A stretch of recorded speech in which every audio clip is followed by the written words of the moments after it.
In the gospel reading for this Sunday, we are confronted with a rather strange situation.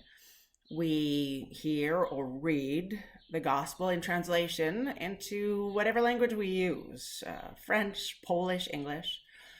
But in this week's reading, there's a word that often doesn't get translated and instead is kept in the word that comes from Greek, paraclete.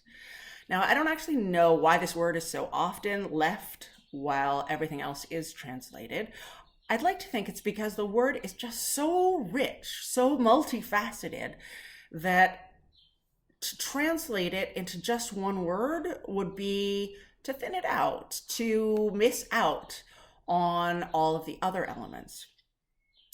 So in trying to understand this word, if we were to look only at the New Testament, we wouldn't get very far. The word paraclete, parakleton, occurs only a handful of times, all of them in the Gospel of John. And this is the first one, where Jesus promises that God will give his people another parakleton.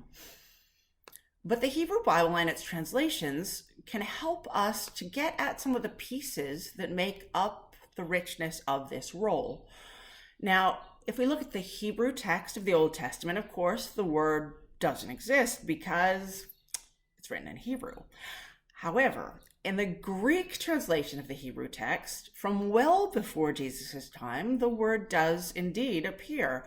And we also see it in the Aramaic translation of the Hebrew text from the 1st century. So the followers of Jesus would not have been like, para what? But would already have been familiar with the term and its connotations. So what can the Old Testament tell us about this paraclete job?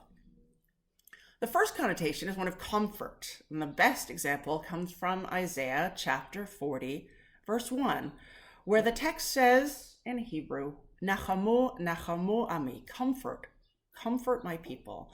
That is translated into Greek long before the Gospels as paraklete, paraklete.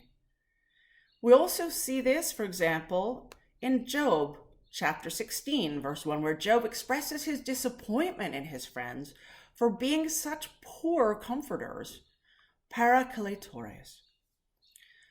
A second connotation can also be found in Job chapter 16, verse 20, and again in chapter 33, verse 23, where the Aramaic translation of the Hebrew word melitz is parakletos. And here the sense is not one of comfort, but rather a kind of spokesperson who speaks in favor of the accused and advocates on his behalf, declaring him upright before God.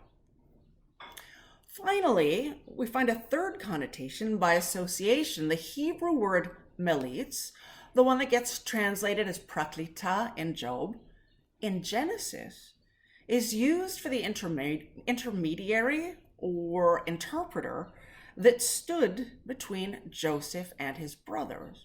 So when the earliest Jewish followers of Jesus heard the word paraclete, they would not have thought it's all Greek to me, but rather immediately they would have heard all of these biblical associations together in a kind of symphony, a symphony of profound comfort during a time of perceived abandonment, of an intermediary who stands between you and another, helping to increase understanding, of someone standing alongside and advocating on your behalf.